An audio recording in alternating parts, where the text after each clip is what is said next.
An old lady goes to the bank to withdraw some money. She hands her bank card to the teller and says, "I would like to withdraw $20, please." The teller tells her, "For withdrawals less than $100, please use the ATM." The old lady asks why. The teller returns her bank card and irritably tells her, "These are the rules. Please leave if there is nothing else. There is a line of customers behind you." The old lady remains silent for a few seconds, then hands her card back to the teller and says, "Please help me withdraw all the money I have." The teller is astonished when she checks the account balance. She nods her head, leans down, and respectfully tells her, "You have $3 million in your account, but the bank doesn't have that much cash currently. Could you make an appointment and come back again tomorrow?" The old lady then asks how much she could withdraw immediately. The teller tells her any amount up to $10,000. "Well, please let me have $10,000 then," says the old lady. The teller, with a kind smile, hands $10,000 to her. The old lady puts $20 in her purse and then says, "Now, please deposit this $9,980 back into my account." A ship's captain cautiously pilots his warship through the fog-shrouded waters in the middle of the night. He sees a bright light straight ahead.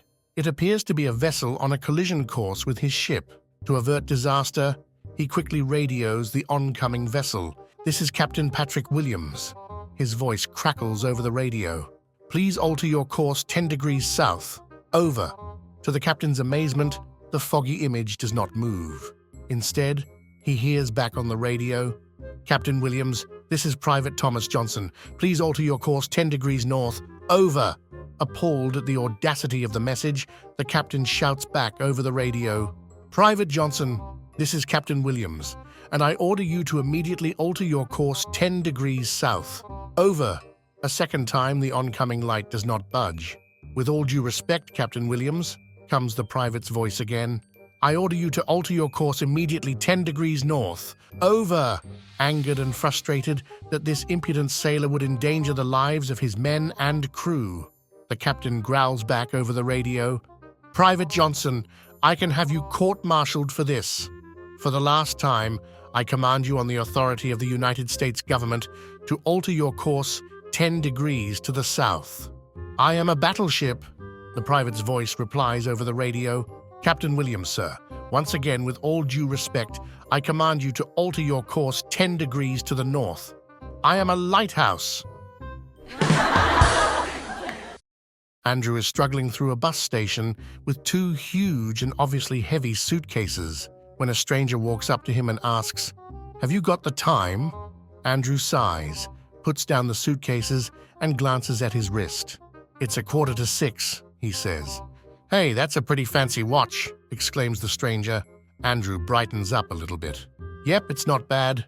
Check this out." He shows him a time zone display, not just for every time zone in the world, but for the 50 largest cities in the world.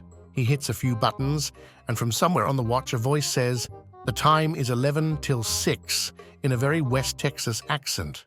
A few more buttons, and the same voice says something in Japanese. Andrew continues, "I've put in regional accents for each city." The display is unbelievably high quality, and the voice is simply astounding.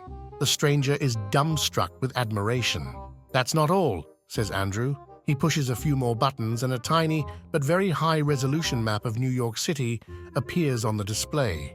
"The flashing dot shows our location by satellite positioning," explains Andrew. "View recede 10, he says, and the display changes to show eastern New York State. The stranger eagerly says, "I'll give you $1,000 for it." "Oh no, I've already spent more than..." "I'll give you $5,000 for it, but it's just not." "I'll give you $15,000 for it." And the stranger pulls out a checkbook. Andrew stops to think. He's only put about $8,500 into materials and development, and with $15,000, he can make another one and have it ready for merchandising in only 6 months. The stranger frantically finishes writing the check and waves it in front of him. "Here it is, $15,000. Take it or leave it." Andrew abruptly makes his decision. "Okay," he says, and peels off the watch. They make the exchange, and the stranger starts happily away. "Hey, wait a minute!" Andrew points to the two huge suitcases he'd been trying to wrestle through the bus station. Don't forget your batteries. Little Johnny is lying in bed, busting to go to the toilet. So he gets out of bed, runs downstairs into the living room, and finds his mother chatting to a bunch of her friends. "Mummy!" Johnny yells at the top of his voice. "I gotta pee! I gotta pee!"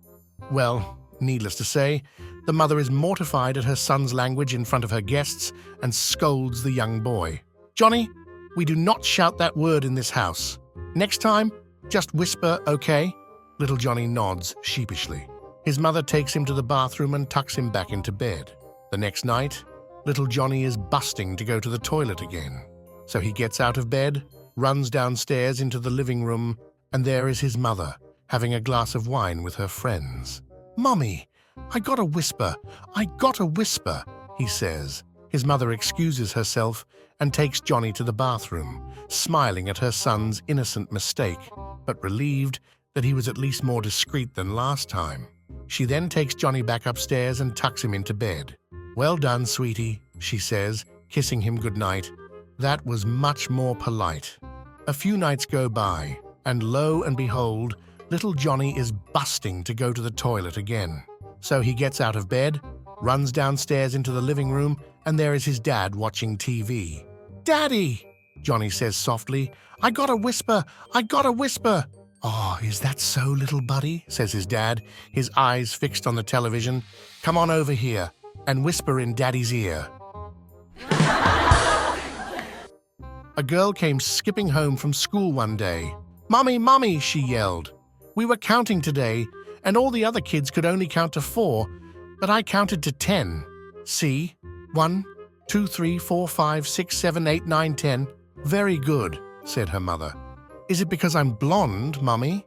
"Yes, it's because you're blonde," her mother replied. The next day, the girl came skipping home from school. "Mummy, Mummy," she yelled.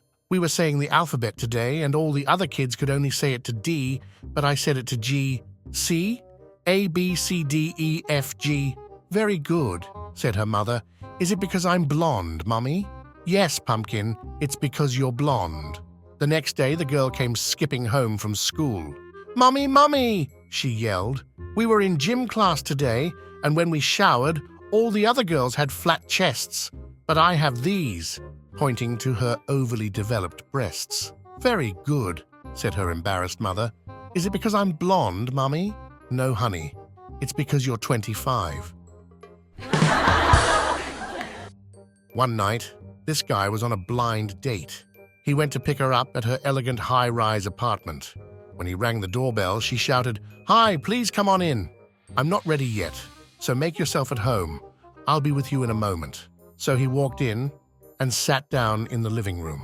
Suddenly, a little dog came into the room with a rubber ball in its mouth. The woman called out, "Watch for Skippy.